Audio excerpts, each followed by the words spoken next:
प्रधानमंत्री नरेंद्र मोदी 2 दिनों के गुजरात दौरे पर हैं। उन्होंने अहमदाबाद के मोदी स्टेडियम में 36वें राष्ट्रीय खेलों का उद्घाटन किया। पीएम मोदी के गुजरात दौरे की शुरुआत सूरत से हुई, जहां उन्होंने करीब 3 किलोमीटर लंबा रोड शो किया। रोड शो के बाद उन्होंने सूरत के लोगों को संबोधित किया। सूरत के बाद पीएम मोदी भावनगर पहुंचे, जहां लोगों ने उनका शानदार स्वागत किया। पीएम मोदी कल भी कई कार्यक्रमों में शिरकत करेंगे। कल वो अंबाजी मंदिर जाएंगे और गांधीनगर रेलवे स्टेशन से वंदे भारत एक्सप्रेस को हरी झंडी दिखाएंगे। लखनऊ में समाजवादी पार्टी के अधिवेशन में अखिलेश यादव को तीसरी बार पार्टी का अध्यक्ष चुन लिया गया। वो 2017 से पार्टी की कमान संभाल रहे हैं। राष्ट्रीय सम्मेलन के दौरान अखिलेश यादव ने 2024 चुनाव का एजेंडा सेट किया। साथ ही एक बड़ा सियासी संदेश देने की कोशिश भी की। उन्होंने कहा कि मैं कहना चाहता हूं कि 2024 के चुनाव की लड़ाई बहुत बड़ी लड़ाई है। हमारा कोई ऐसा सपना नहीं है कि हम उस स्थान पर पहुंचें, लेकिन समाजवादियों का ये सपना जरूर है कि जो समाज में बांटने वाली ताकतें हैं, उनको सत्ता से बाहर निकालने का काम हम लोग मिलकर करें। पाबंदी के बाद पीएफआई की मुश्किलें लगातार बढ़ती जा रही हैं। गृह मंत्रालय ने संगठन के दिल्ली स्थित 3 दफ्तरों को जब्त करने का आदेश दिया है। इनमें से 2 जामिया नगर इलाके में हैं और एक शाहीन बाग में है। साथ ही गृह मंत्रालय ने पीएफआई के फंड को फ्रीज करने की कार्रवाई भी शुरू कर दी है। इस बीच शाहीन बाग के इलाके में सुरक्षा के इंतजाम सख्त किए गए हैं।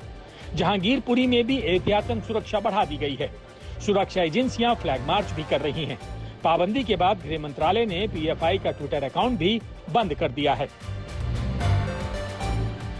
विवादित बयान देने वाली बिहार की महिला आईएएस के मामले में आज तक की खबर का असर हुआ है। लड़कियों के कार्यक्रम में आपत्तिजनक टिप्पणी करने वाली हरजोत कौर ने माफी मांग ली है। एक बयान जारी कर उन्होंने कहा कि मेरा इरादा किसी को अपमानित करने का नहीं था। इससे पहले राष्ट्रीय महिला आयोग ने हरजोत कौर को नोटिस भेज दिया और 7 दिनों में जवाब मांग लिया। उधर बिहार के मुख्यमंत्री नीतीश कुमार ने भी हरजोत कौर के खिलाफ कार्रवाई के संदेश दिए। हरजोत कौर ने एक कार्यक्रम के दौरान लड़कियों के साथ आपत्तिजनक टिप्पणी भी की थी और उन्हें पाकिस्तान जाने की सलाह तक दे डाली थी। जम्मू कश्मीर के उधमपुर में 8 घंटों के भीतर 2 धमाके हुए। दोनों धमाके खड़ी बस में हुए। एक बस शहर के डोमेल इलाके में खड़ी थी और दूसरी बस अड्डे में। धमाके के बाद बसों के परखच्चे उड़ गए। पुलिस जांच में जुटी तो पता चला आईईडी ब्लास्ट था। पुलिस ने स्टिकी बम के इस्तेमाल का भी शक जताया है। जांच के लिए एनआईए की टीम को भी बुलाया गया है। धमाकों ने सुरक्षा एजेंसियों की नींद उड़ा दी है, क्योंकि 4 अक्टूबर से गृह मंत्री अमित शाह जम्मू कश्मीर के दौरे पर जा रहे हैं। बिहार में पटना के करीब बिहटा में 2 गुटों की खूनी जंग में 4 लोगों की मौत हो गई। मामला बालू के अवैध खनन से जुड़ा है। सोन नदी में नाव की मदद से मृतकों की तलाश की जा रही है। अभी तक एक भी शव बरामद नहीं किया जा सका है। सोन नदी के बालू घाट पर वर्चस्व की लड़ाई अक्सर होती है और जमकर फायरिंग भी होती है। बालू माफिया किसानों के हरे भरे खेत को भी जबरन काट लेता है। आज वर्चस्व की लड़ाई में एक बार फिर 2 गुट आमने सामने आ गए। गृह मंत्रालय ने उद्योगपति मुकेश अंबानी की सिक्योरिटी बढ़ा दी है। एमएचए ने उन्हें Z+ कैटेगरी की सिक्योरिटी दी है। इससे पहले उन्हें Z कैटेगरी की सिक्योरिटी मिली हुई थी। सीआरपीएफ के करीब 58 कमांडो मुकेश अंबानी और उनके परिवार की सिक्योरिटी में 24 घंटे तैनात रहेंगे। ये कमांडो जर्मनी में बनी हेकलर एंड कोच MP5 सब मशीन गन समेत कई आधुनिक हथियारों से लैस रहते हैं।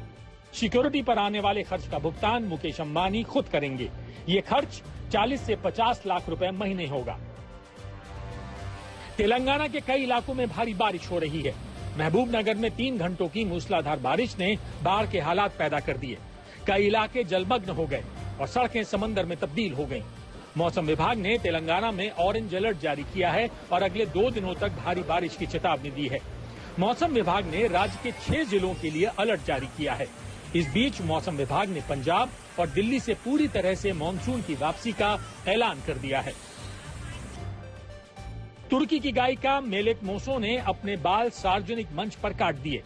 और ईरान में हिजाब के विरोध में डटे प्रदर्शनकारियों के साथ एकजुटता दिखाई। सोशल मीडिया में वायरल हुए एक वीडियो में ये कलाकार अपना बाल काटती दिख रही हैं।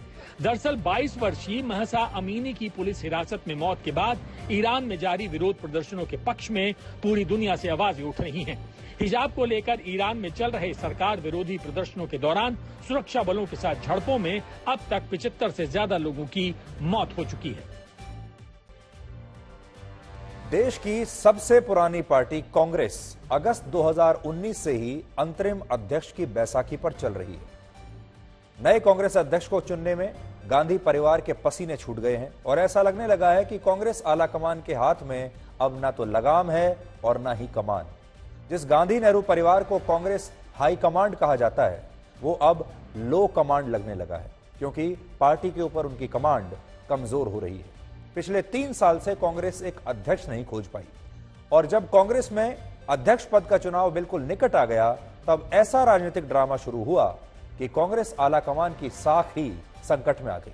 कांग्रेस अध्यक्ष के लिए सोनिया गांधी की पहली पसंद थे अशोक गहलोत, लेकिन अब ऐसा लगता है कि गहलोत और राजस्थान के मुख्यमंत्री की जो कुर्सी है, उसके बीच फेविकोल का एक बड़ा मजबूत जोड़ है, जिसे सचिन पायलट जैसे कम अनुभवी नेता बहुत जोर लगाने के बाद भी तोड़ नहीं पाए।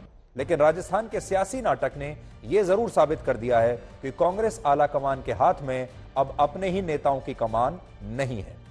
परिणाम यह है कि राजस्थान में राजनीतिक अनिश्चितता बरकरार है और कांग्रेस अध्यक्ष पद के लिए अशोक गहलोत के अलावा अब कई नाम सामने आ गए हैं। आज हम कांग्रेस आलाकमान की गिरती प्रतिष्ठा और सामने खड़ी बड़ी बड़ी चुनौतियों का विश्लेषण करेंगे। आपको यह भी बताएंगे कि क्यों गांधी नेहरू परिवार से बाहर का अध्यक्ष अब कांग्रेस की डूबती नैया को पार नहीं लगा पाएगा। लेकिन सबसे पहले आपको अशोक गहलोत को सुनना चाहिए, जिन्होंने आज सोनिया गांधी से मुलाकात की और 71 वर्ष के अशोक गहलोत हो सकता है कि अब कुछ बातें भूल जाते हों। इसलिए आज जब वो सोनिया गांधी से मिलने के लिए गए तो अपने साथ एक पर्चा लेकर गए, जिसमें उन्होंने अपने हाथ से कुछ इंपॉर्टेंट पॉइंट्स लिखे हुए थे कि सोनिया गांधी से जब मिलेंगे तो क्या क्या कहना है, कहीं भूल ना जाऊं।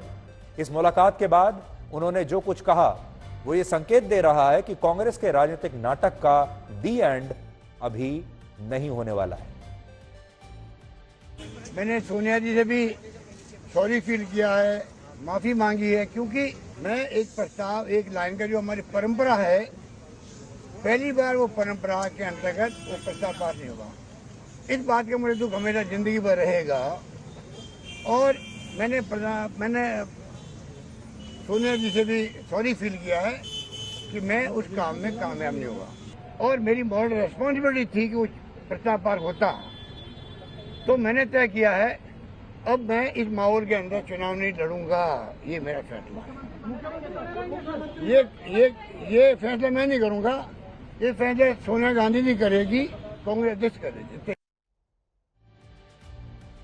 तो अभी हमने आपको दिखाया कि अशोक गहलोत अपने हाथ में जो पर्ची लेकर गए थे उसमें सब कुछ लिखा हुआ था और उसमें सबसे महत्वपूर्ण बात यह थी कि उन्हें सोनिया गांधी से माफी मांगनी है और उन्हें यह कहना है कि जो कुछ राजस्थान में हुआ उसके लिए उन्हें बहुत खेद है, उन्हें बहुत दुख है। अभी हमने उस पर्ची की तस्वीर भी आपको दिखाई जो उनके हाथ में थी। देखिए उसमें लिखा हुआ है, ये सारे पॉइंट्स वो लिख कर गए थे। तो आप समझ सकते हैं कि अशोक गहलोत आज कितनी टेंशन में रहे होंगे जब वो सोनिया गांधी से मिलने के लिए जा रहे थे। उन्होंने बैठकर कई घंटों तक सोचा होगा कि सोनिया गांधी से अपनी उनके सामने सफाई क्या देनी है।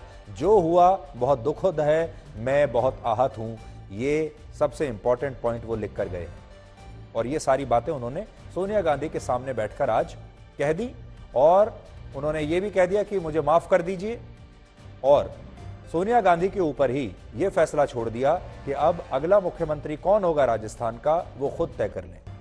30 सितंबर यानी कल अध्यक्ष पद के लिए पर्चा भरने का आखिरी दिन है। यह तय है कि 19 अक्टूबर को जब परिणाम आएंगे तब कोई गैर गांधी नेहरू परिवार का व्यक्ति ही कांग्रेस का अध्यक्ष बनेगा और ऐसा अंतिम बार 1996 में हुआ था, आखिरी बार। उस समय सीताराम केसरी को पार्टी अध्यक्ष बनने का अवसर मिला था। सीताराम केसरी ने उस समय शरद पवार और राजेश पायलट जैसे बड़े बड़े दिग्गजों को हराया था चुनाव में। सीताराम केसरी को एआईसीसी डेलीगेट्स के 6224 वोट प्राप्त हुए थे उस समय। जबकि शरद पवार जैसे बड़े नेता को केसरी के सामने केवल 882 वोट मिले थे। राजेश पायलट को सबसे कम 354 वोट मिले थे। राजेश पायलट जो सचिन पायलट के पिता हैं, वो सचिन पायलट जो अब राजस्थान का मुख्यमंत्री बनने के सपने देख रहे हैं। लेकिन गैर नेहरू गांधी परिवार के इस अध्यक्ष की सोनिया गांधी के राजनीति में सक्रिय होते ही ऐसी दुर्गति हुई जिसकी कोई मिसाल नहीं मिलती। और मुझे खुद याद है कि 14 मार्च 1998 का वो दिन, उन दिनों मैं रिपोर्टिंग किया करता था और उस दिन कांग्रेस वर्किंग कमेटी के लगभग 12 से 13 नेता प्रणब मुखर्जी के घर पर मिले और सीडब्ल्यूसी की एक अंतरिम बैठक बुलाकर सीताराम केसरी से इस्तीफा देने के लिए कह दिया। सीताराम केसरी इस प्रस्ताव से इतने आहत हुए कि वो 24 अकबर रोड यानी कांग्रेस पार्टी के मुख्यालय चले गए, लेकिन बैठक चलती रही। सीताराम केसरी वहां से चले गए, नाराज हो गए, लेकिन बैठक चलती रही और उसके बाद उनके पीछे से औपचारिक रूप से केसरी को हटाकर सोनिया गांधी को अध्यक्ष नियुक्त कर दिया गया। और हद ये कि कुछ मिनट के अंदर सीताराम केसरी की वहां से उनके कमरे के सामने से नेम प्लेट उखाड़कर फेंक दी गई। वो जब कांग्रेस मुख्यालय छोड़कर बाहर निकल रहे थे तो कांग्रेस के कुछ शरारती कार्यकर्ताओं ने उनकी धोती तक खींचने की कोशिश की, यानी उन्हें बहुत अपमानित किया। और करीब 80 वर्ष के सीताराम केसरी रोते हुए कांग्रेस मुख्यालय से बाहर निकले, यानी बड़े बेआबरू होकर उन्हें कांग्रेस पार्टी से मुख्यालय से बाहर निकाला गया, क्योंकि तब सोनिया गांधी को अध्यक्ष बनाना था। सीताराम केसरी इकलौते ऐसे अध्यक्ष नहीं थे जिनके साथ कांग्रेस पार्टी का ऐसा व्यवहार रहा। नरसिम्हा राव भी ऐसे ही नेता थे। वो एक साथ प्रधानमंत्री भी थे और कांग्रेस अध्यक्ष भी थे। 23 दिसंबर 2004 को दिल्ली में जब उनका निधन हुआ तो उनके परिवार के लोग करीब आधे घंटे तक उनका शव लेकर कांग्रेस पार्टी के मुख्यालय के बाहर खड़े रहे, लेकिन उनके लिए गेट नहीं खोला गया, क्योंकि नरसिम्हा राव का परिवार चाहता था कि अंतिम श्रद्धांजलि देने के लिए उनका शव कांग्रेस मुख्यालय में रखा जाए। लेकिन उस वक्त सोनिया गांधी पार्टी दफ्तर के अंदर ही मौजूद थीं, लेकिन उन्होंने नरसिम्हा राव के शव के लिए दरवाजे खुलने नहीं दिए। सचिन पायलट ने अभी अभी सोनिया गांधी से मुलाकात की है और वो क्या कह रहे हैं सीधे आपको दिखाते हैं। हम इसी तरह मेहनत कर 2023 का विधानसभा चुनाव जीते, उसके लिए हमको मिलकर काम करना पड़ेगा। और राजस्थान के संदर्भ में जो भी निर्णय या जो भी डिसीजन लेना है पार्टी लेंगी। सबका एक ही उद्देश्य है, बाकी राज्यों में कांग्रेस पार्टी के चुनाव को जीत को सुनिश्चित करें। और मुझे पूरा यकीन है कि हम लोग अगले 12-13 महीने में खूब मेहनत करकर दोबारा कांग्रेस की सरकार बनाएंगे।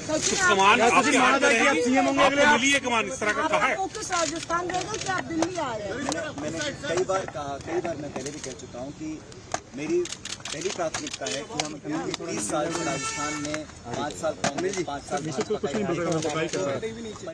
हमारे AICC के जो नेता हैं और कांग्रेस प्रेसिडेंट हैं, उनसे हमने खूब मिलकर अपनी बातों को रखा है, अपनी भावनाओं को तक पहुंचाया है।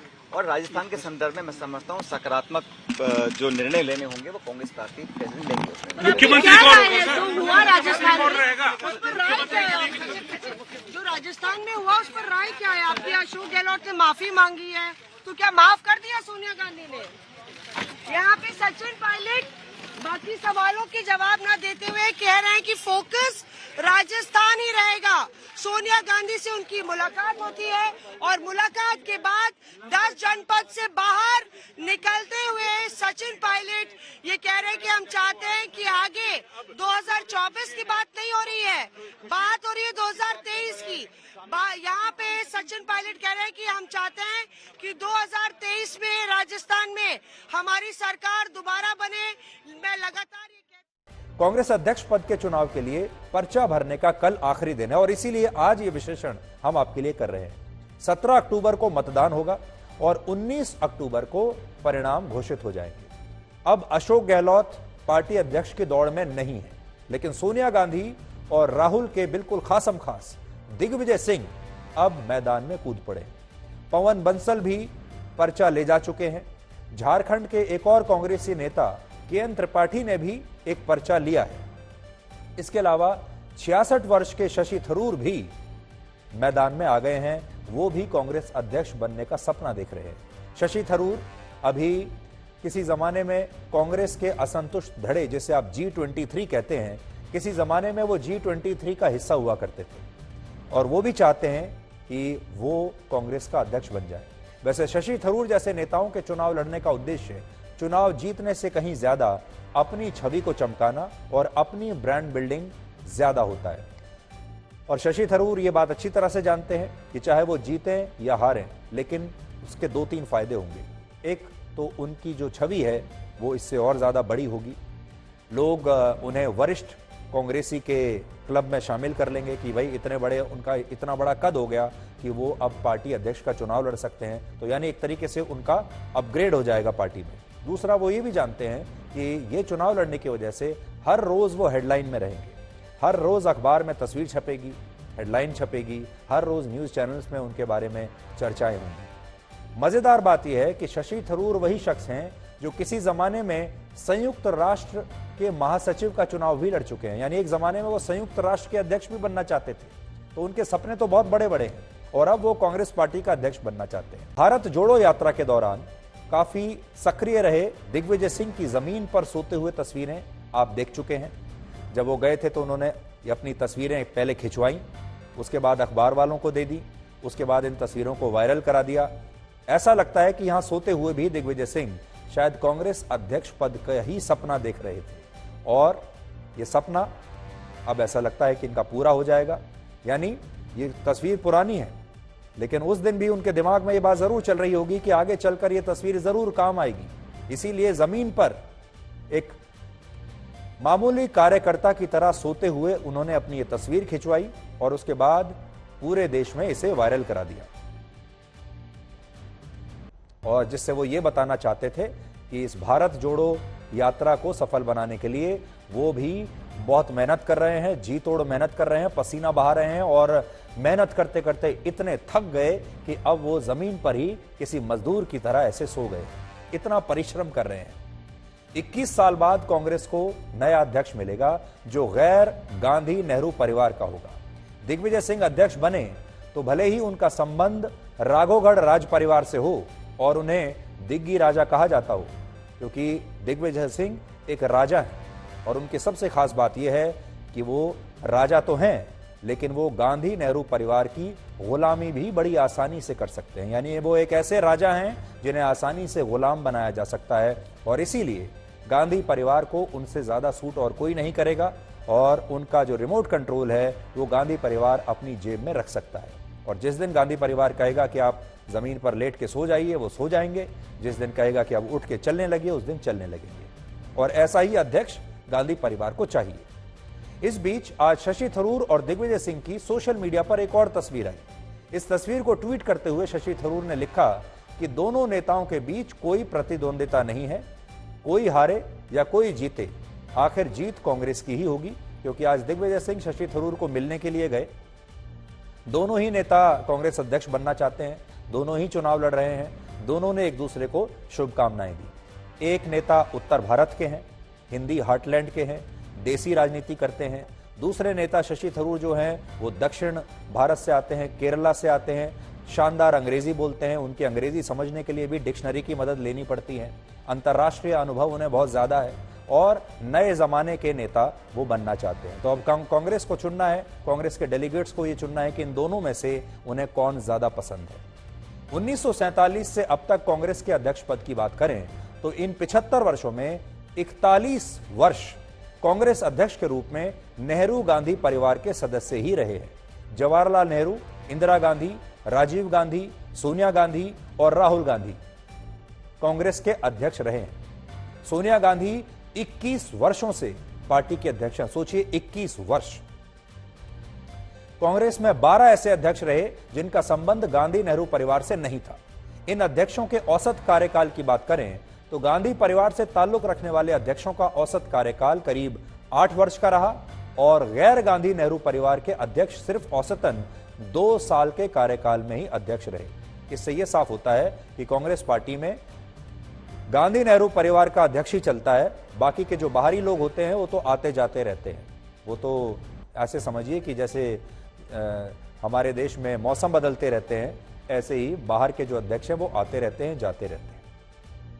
कांग्रेस के अगले अध्यक्ष का औपचारिक ऐलान 19 अक्टूबर को होगा, लेकिन अध्यक्ष पद के चुनाव के दौरान हुई कांग्रेस की फजीहत से अब यह साफ है कि कांग्रेस हाईकमान अब कांग्रेस हाईकमान नहीं रहा, बल्कि वो कांग्रेस लो कमान हो गया है। इस पूरे प्रकरण में ऐसा लगा कि कांग्रेस हाईकमान के पास ना तो लगाम है और ना ही कमान है। और हम ऐसा क्यों कह रहे हैं आपको बताते हैं। दरअसल अध्यक्ष पद के चुनाव से पहले राजस्थान की राजनीति की स्क्रिप्ट किसी फिल्म की तरह गांधी परिवार ने खुद लिखी थी। इस स्क्रिप्ट के हिसाब से हीरो यानी मुख्यमंत्री सचिन पायलट को बनना था, उन्हें मुख्यमंत्री का रोल दिया गया था। अशोक गहलोत को पार्टी अध्यक्ष का रोल दिया गया था और उन्हें राजस्थान से इस्तीफा देकर अध्यक्ष पद का नामांकन दाखिल करना था, ऐसा स्क्रिप्ट में लिखा था गांधी परिवार ने।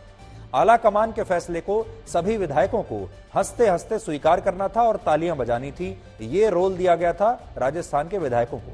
लेकिन ऐन मौके पर ये राजस्थान के विधायक अपने रोल से बाहर आ गए, स्क्रिप्ट से बाहर निकल गए और उन्होंने आला कमान की एक नहीं सुनी, निर्देशक की एक नहीं सुनी, स्क्रिप्ट राइटर की एक नहीं सुनी और कहा कि हम तो अपनी मर्जी के खुद मालिक हैं। राजस्थान कांग्रेस के इतिहास में इससे पहले कभी आला कमान का इतना तिरस्कार नहीं हुआ है। राजस्थान की राजनीति में पहले भी नई पीढ़ी और पुरानी पीढ़ी के बीच टकराव होता रहा है। इस टकराव का हल भी हमेशा दिल्ली के दरवाजे पर ही निकाला गया, यानी आला कमान ने ही निकाला है। 70 के दशक में वहां के कद्दावर नेता मोहनलाल सुखाड़िया को मुख्यमंत्री पद से हटाकर बरकतुल्ला खां को मुख्यमंत्री बनाया गया था। तब सुखाड़िया के समर्थन में कई विधायक विरोध करने के लिए इंदिरा गांधी के सामने पहुंच गए थे। उनके समर्थकों ने इंदिरा गांधी को यह चेताया कि उनके बिना राजस्थान में अंधेरा हो जाएगा। इंदिरा का जवाब दो टूक था। इंदिरा गांधी ने कहा, अंधेरे के बाद ही उजाला होता है, इसलिए आप चुपचाप जयपुर लौट जाइए। इसी तरह जगन्नाथ पहाड़िया को हटाने पर भी जमकर सियासत हुई। कांग्रेस के 98 विधायकों ने पहाड़िया के समर्थन में चिट्ठी दिल्ली भेजी, लेकिन आला कमान ने खारिज कर दिया। शिवचरण माथुर को मुख्यमंत्री बना दिया। 1998 में भी पूरे चुनाव में परसराम मदेरणा कांग्रेस के पोस्टर बॉय रहे, लेकिन चुनाव परिणाम के बाद यानी जीतने के बाद आला कमान का यह आदेश आया और जातिगत विरोध के बावजूद उन्होंने मुख्यमंत्री अशोक गहलोत को बना दिया। लेकिन वर्तमान आला कमान शायद कांग्रेस का सबसे कमजोर आला कमान है, जिसके नेतृत्व पर अब नियमित रूप से उंगलियां उठने लगी। सुप्रीम कोर्ट ने आज देश की सभी महिलाओं को अबॉर्शन कराने का अधिकार दे दिया है, फिर चाहे वो विवाहित हों या फिर अविवाहित। इससे पहले हमारे देश में अविवाहित महिलाएं कुछ विशेष परिस्थितियों में ही अबॉर्शन करा सकती थीं और बड़ी बात यह है कि मौजूदा कानून में मैरिटल रेप की वजह से प्रेग्नेंट होने वाली महिलाओं को भी अबॉर्शन कराने का अधिकार हासिल नहीं था। लेकिन सुप्रीम कोर्ट ने आज ये कहा है कि अब इसे भी कानून में शामिल किया जाए।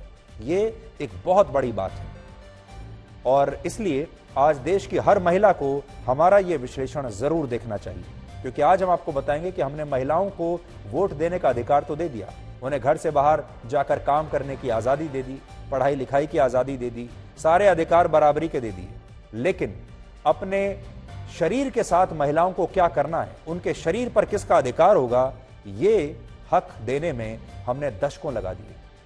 लेकिन उससे पहले आपको अदालत के इस फैसले की दो बड़ी बातें हम बताते हैं। पहली बात, अब देश में विवाहित और अविवाहित सभी महिलाओं को प्रेगनेंसी के 22 से 24 हफ्ते तक अबॉर्शन कराने का पूरा अधिकार होगा।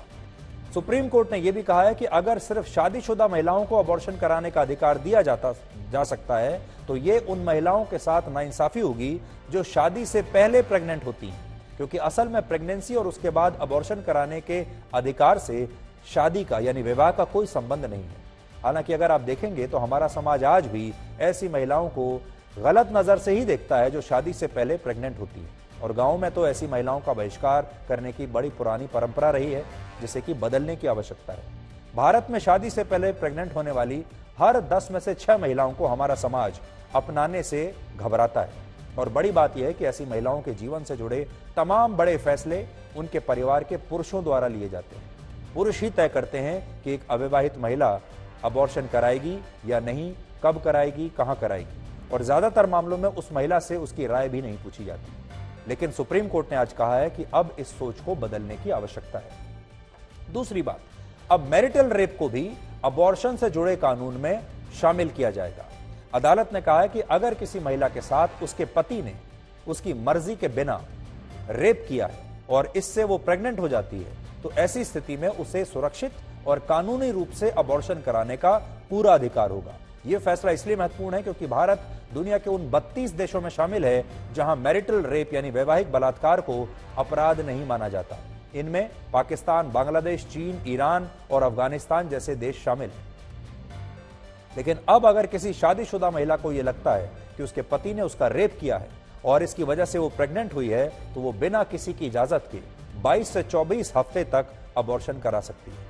लेकिन यहां यह समझना जरूरी है कि हमारे देश में मैरिटल रेप अपराध क्यों नहीं माना गया अभी तक। इसके दो बड़े कारण हैं, जिनमें पहला है घरेलू हिंसा। हमारे देश में दहेज और बेटे की चाहत को लेकर अक्सर महिलाओं के साथ घरेलू हिंसा होती है।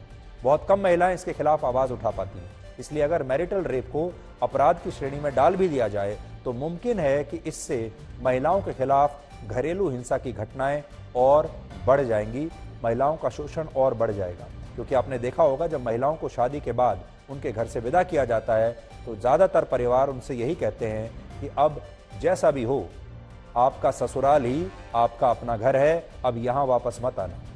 और वो चुप रहकर ही अपने इस रिश्ते को जीवन भर निभाती रहती है क्योंकि उसे वापस जाने की इजाजत ही नहीं।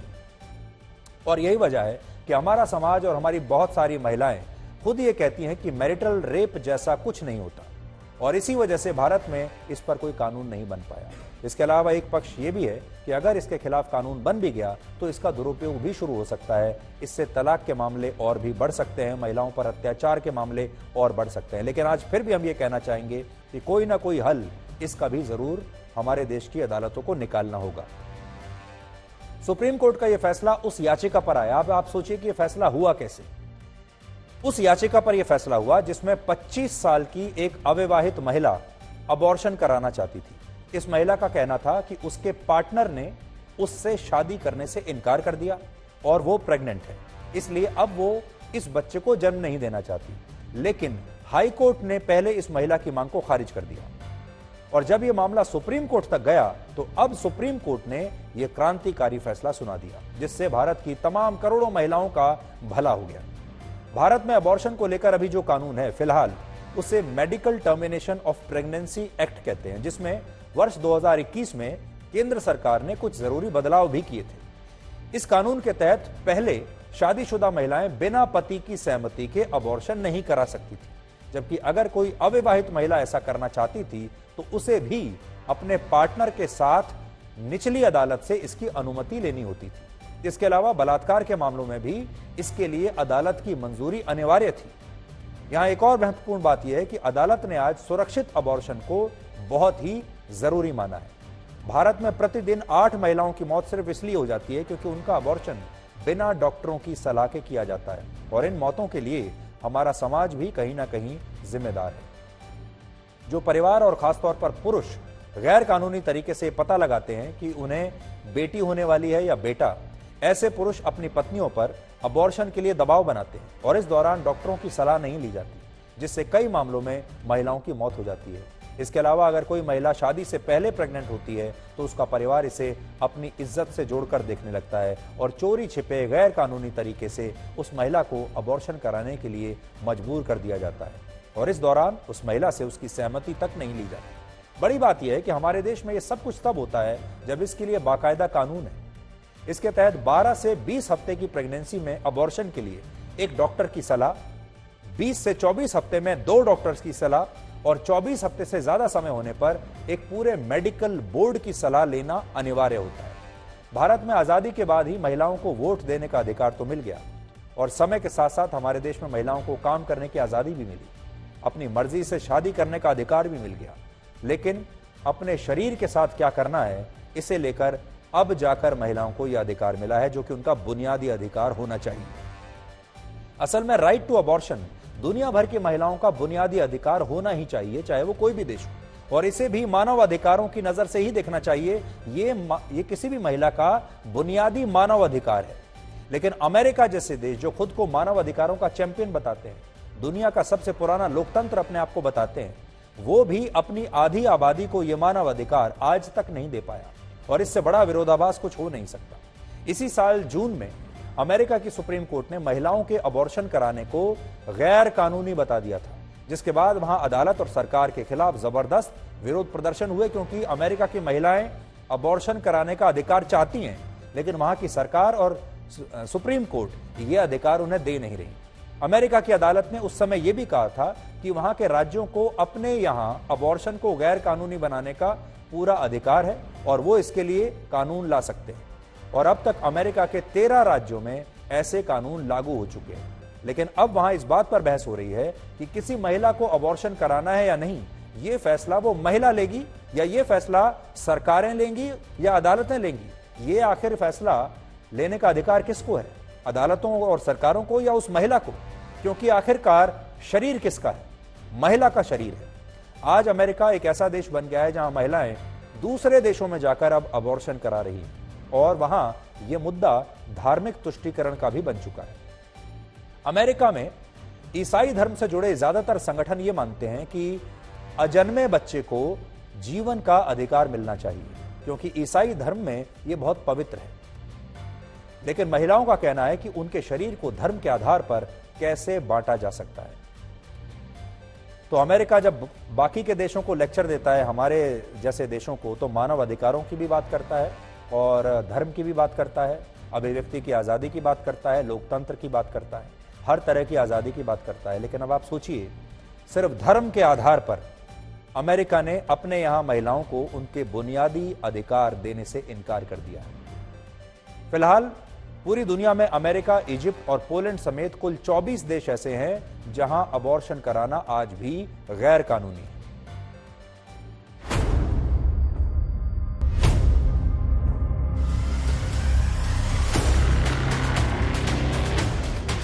देखिए, ये एक स्टेप अच्छी दिशा में हुआ है फाइनली, क्योंकि ये ऐतिहासिक होगा। हालांकि मैरिटल रेप पे ओवरऑल जो सुप्रीम कोर्ट का अभी फैसला नहीं आया, बट ये एक शुरुआत हुई है जिसमें एटलीस्ट उन्होंने माना तो है कि अगर ये कोई अगर कंसीव कर लेता है ड्यूरिंग मैरिटल रेप तो उनको हक है अबॉर्शन कराने का।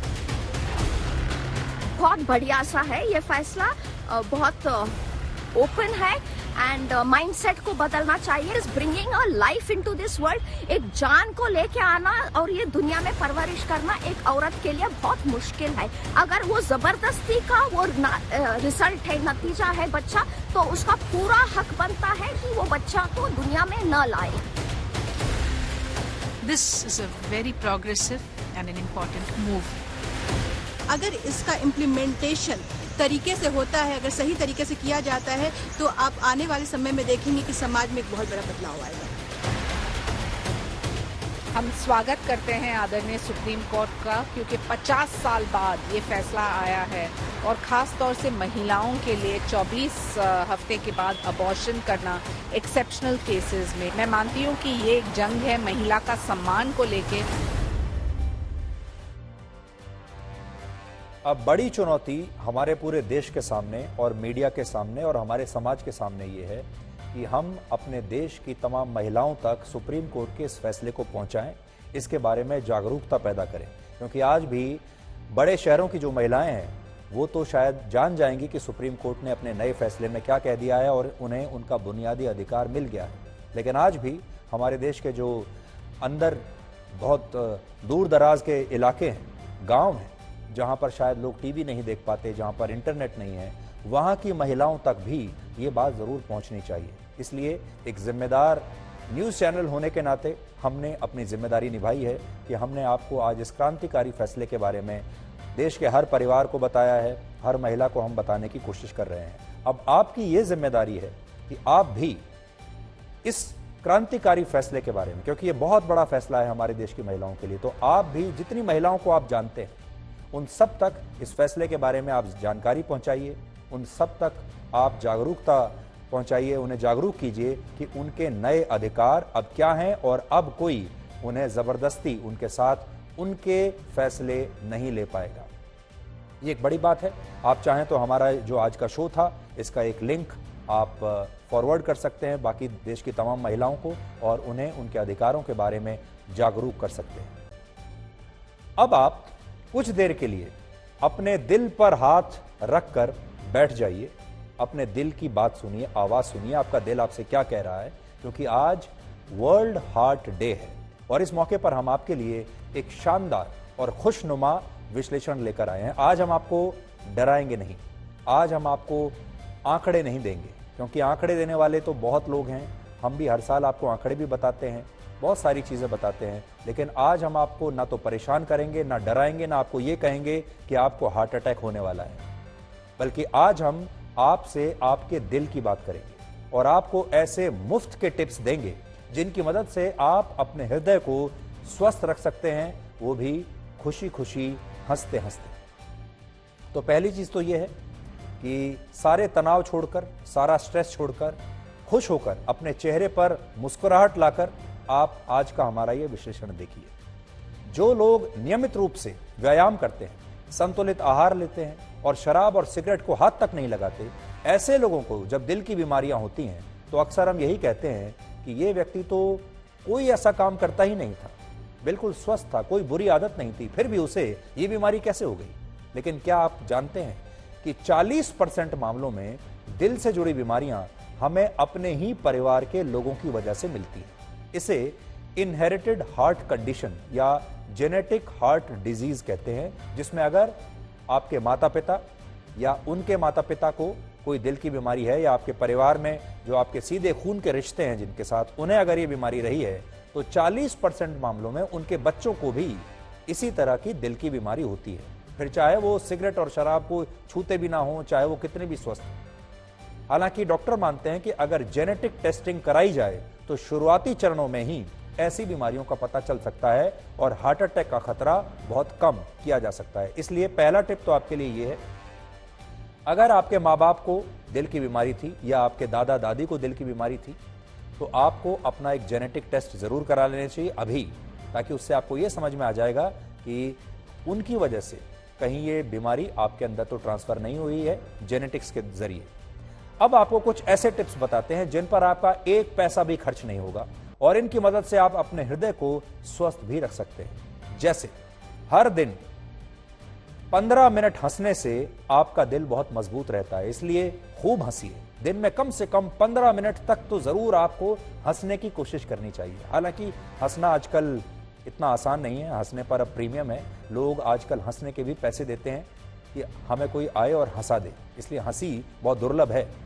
हंसने से आपकी सांसें तेज चलती हैं और जब आपकी सांसें तेज होती हैं तो इससे शरीर को ज्यादा ऑक्सीजन मिलती है और खून की धमनियों में ज्यादा ऑक्सीजन होने से दिल अपना काम अच्छे तरीके से कर पाता है, इसलिए इस तरह से हंसने की कोशिश कीजिए। इसके अलावा हंसने से तनाव दूर रहता है, गुस्सा कम आता है और आप गहरी नींद भी ले पाते हैं। दूसरा पॉइंट है खुशी।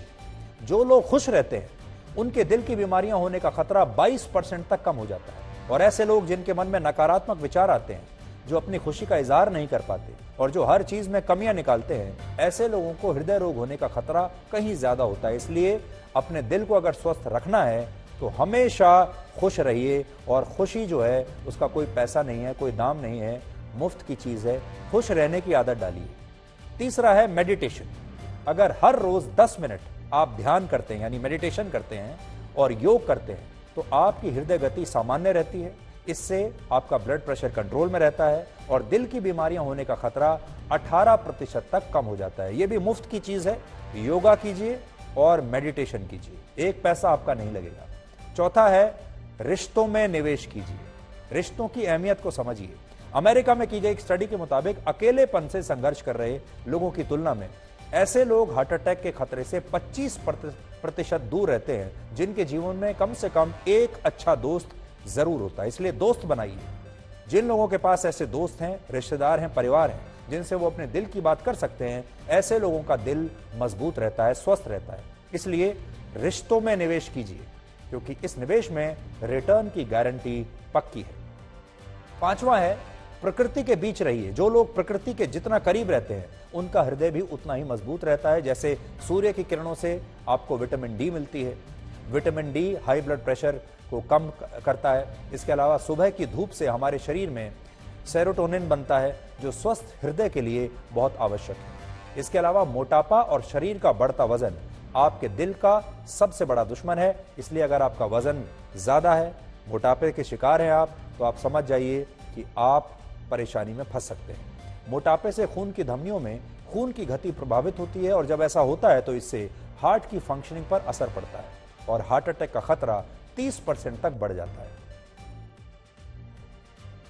वैसे कोविड ने भी एक बहुत सख्त टीचर की तरह लोगों को ये सारी बातें सिखाई हैं। कोविड ने हमें यह सिखाया कि आपका स्वास्थ्य ही आपकी सबसे बड़ी पूंजी है। अमीर आज की डेट में वो है जिसके पास स्वास्थ्य है। पैसे वाले लोग अमीर नहीं रहे, आज वो लोग अमीर हैं जिनके पास अच्छा स्वास्थ्य है। इसके अलावा यू ओनली लिव वंस, जिसका अर्थ होता है आप एक ही बार जीते हैं।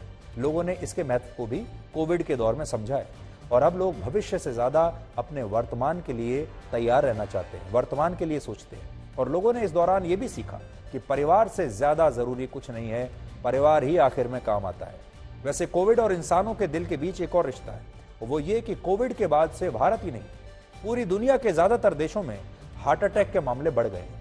पिछले दिनों अमेरिका में जॉन्स हॉपकिंस मेडिसिन ने एक स्टडी की थी जिसमें पता चला कि जो लोग कोविड से संक्रमित हुए हैं उनमें टाइप 2 हार्ट अटैक के मामले बढ़ गए हैं। इसके अलावा भारत में हुई एक और स्टडी में यह पता चला कि कोविड से संक्रमित हुए लोगों में दिल की बीमारियां 20 से 25% तक बढ़ गई हैं। इसलिए हमारे देश के जिन लोगों को अब तक कोविड हो चुका है और फिर चाहे आपको माइल्ड कोविड ही क्यों ना हुआ हो, उन तमाम लोगों को अपना नियमित हेल्थ चेकअप जरूर करवाना चाहिए। आपने देखा होगा हाल ही के दिनों में आपने बहुत सारे ऐसे वीडियोस देखे होंगे जहां लोग कोई काम कर रहे हैं, कुर्सी पर बैठे हैं, अचानक हार्ट अटैक आया और मृत्यु हो गई।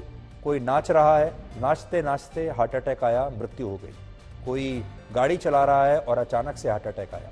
इसलिए अगर आपको कोविड हुआ है, पहले लोग बड़े खुश होकर बताते थे कि मुझे तो बड़ा माइल्ड कोविड हुआ, मुझे तो कुछ हुआ ही नहीं, लेकिन जिन्हें माइल्ड कोविड भी हुआ है उन्हें भी आगे चलकर परेशानियां हो रही हैं, उतनी ही परेशानी हो रही है जिन्हें गंभीर इन्फेक्शन हुआ था। इसलिए अगर आपको कोविड हुआ है तब तो आपको और ज्यादा सावधान रहने की आवश्यकता है। अब आखिर में आपको रशिया और जॉर्जिया के बॉर्डर से आई एक नई तरह की तस्वीर दिखाते हैं जहां इस समय 5000 से ज्यादा गाड़ियां ट्रैफिक जैम में फंसी हुई हैं और इन गाड़ियों में बैठे सारे पुरुष वो हैं जिन्हें रशिया के राष्ट्रपति व्लादिमीर पुतिन ने युद्ध लड़ने के लिए यूक्रेन भेजने का फैसला किया है। वो युद्ध में जाना नहीं चाहते और इसलिए रशिया के ये 2 लाख लोग जॉर्जिया, फिनलैंड और कजाकिस्तान में शरण पहले तो 2 लाख ले चुके हैं और अभी भी बहुत सारे लोग बॉर्डर पर खड़े हैं क्योंकि इन देशों में वो बिना वीजा के जा सकते हैं। ये तस्वीरें देखिए।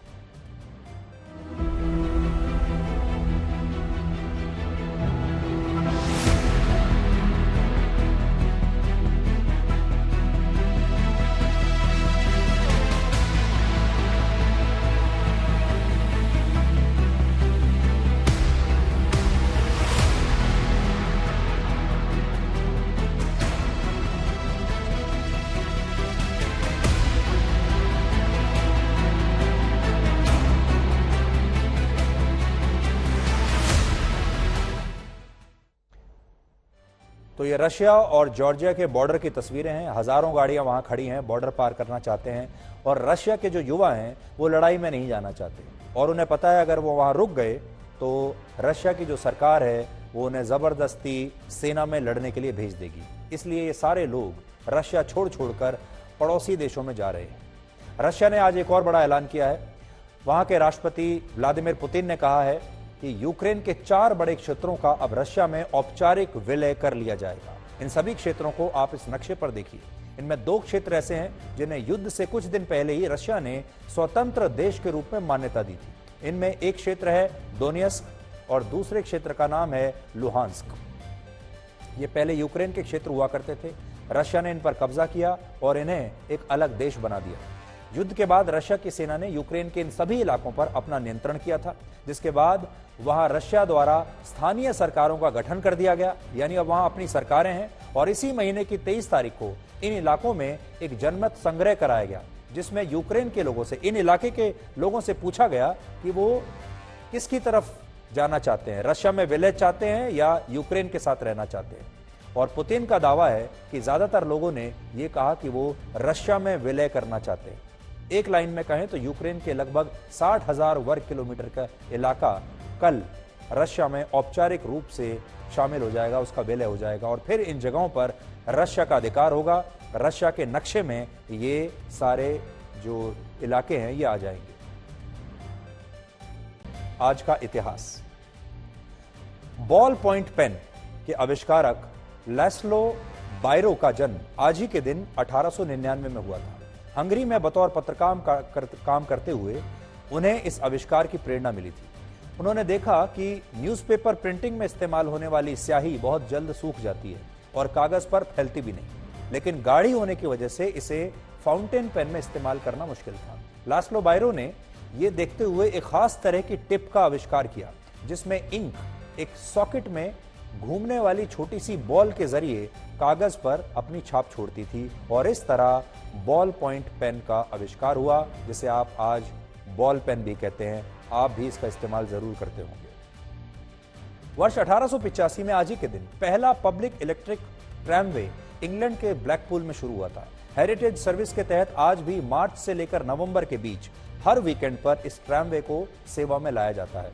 इसका रास्ता 18 किलोमीटर लंबा है और हर साल लगभग 65 लाख यात्री इसमें सफर करते हैं। और आखिर में आपके लिए चीन के मशहूर दार्शनिक कन्फ्यूशियस का एक कथन। उन्होंने कहा था, जीवन बहुत सरल है लेकिन हम इसे मुश्किल बनाने में ही लगे रहते हैं। तो अपने जीवन को सरल बनाने की कोशिश कीजिए।